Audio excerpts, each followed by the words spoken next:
when you finish your discovery and you figure out what your segments are and you go through the whole process, the first thing you're going to do is you're going to create your outcomes. Those are your segments. Those are going to be your lists. Those are going to be the lists that you're going to be now using, and you're going to be able to market to them in a custom way, right? Custom tailored marketing. What you're going to be doing there, this is an important word, okay? Perception. That's what we talked about yesterday. A simple example, if I didn't describe it yesterday, I'll do it again, is Apple. Right? Apple, one of the biggest companies in the world. Okay? Well, Apple sells the Mac computers. Right? Now, what do? When you walk into the store and you see somebody and they come and help you, or you go to their site, right?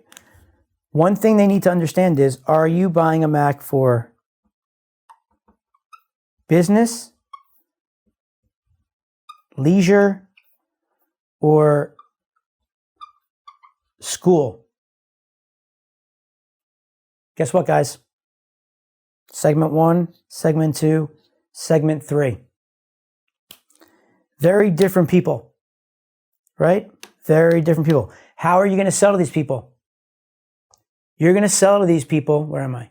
You're going to sell to these people in a very different way. How you're going to communicate to someone who's in business versus the person that's in school that want to buy a Mac is going to be very different.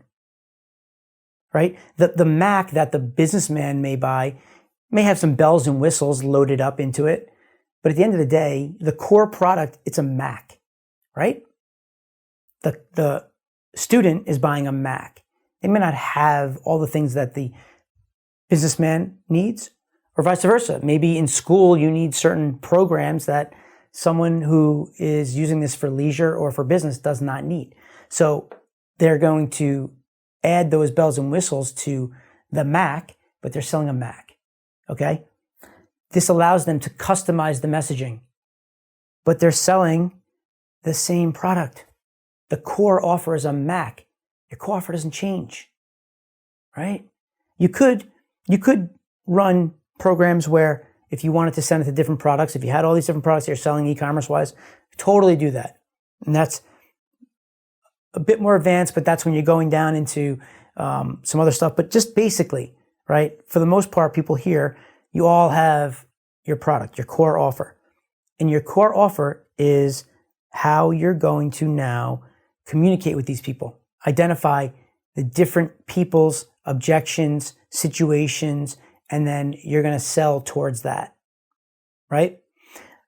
If you start selling to a kid in school the businessman's Mac, it's likely they probably can't afford it or need it. They have no money.